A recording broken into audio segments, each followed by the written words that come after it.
헌법재판소가 최재해 감사원장과 이창수 서울중앙지검장 등 검사 3명에 대한 탄핵 심판을 모레인 목요일에 선고하기로 했습니다.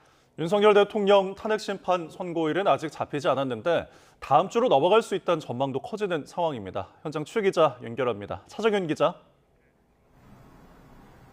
네, 헌법재판소입니다. 네, 헌법재판소가 당초 예상을 깨고 감사원장과 검사 3명에 대한 탄핵 사건을 먼저 처리하기로 한 거죠.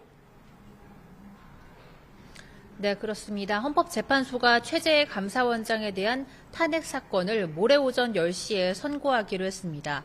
최 원장은 대통령 집무실과 관저 이전 과정에 대한 감사를 부실하게 하고 전현희 전 국민권익위원장을 표적 감사했다는 이유로 국회에서 탄핵안이 통과됐습니다.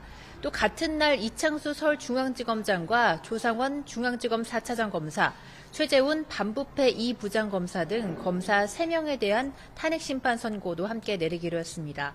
국회는 세 사람이 도이치모터스 사건을 제대로 수사하지 않고 언론 브리핑에서 허위 사실을 발표했다는 등의 이유로 탄핵을 소추했습니다. 이들에 대한 국회 탄핵 소추안은 지난해 12월 5일 동시에 헌재에 접수됐는데 98일 만에 헌재 결론이 나오게 됐습니다. 앞서 변론이 끝난 한덕수 국무총리 탄핵 사건 선고 기일은 아직 잡히지 않았습니다. 네, 윤석열 대통령의 탄핵 선고 기일도 고심 중인 상황이죠. 네, 헌재는 최종 선고 전까지 매일 오후 2시 재판관 평일을 열기로 했습니다.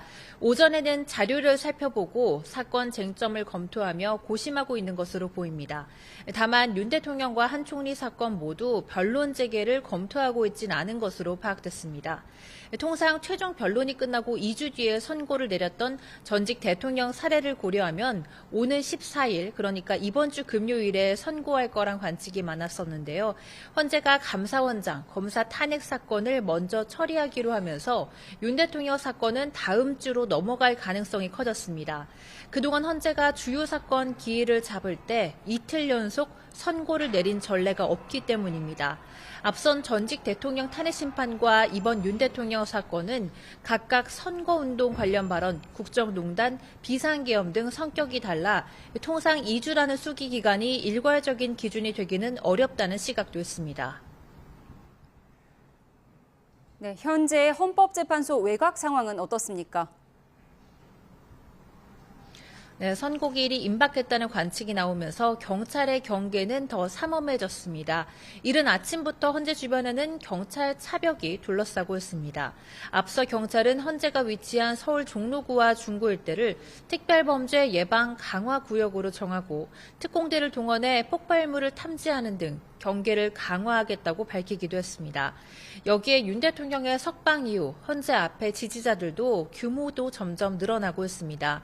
헌재로부터 100m 안쪽은 집회 금지 구역이라 대규모 집회는 없지만 주변 곳곳에서 탄핵 기각을 촉구하는 1인 시위나 릴레이 필리버스터 기자회견은 계속되고 있습니다.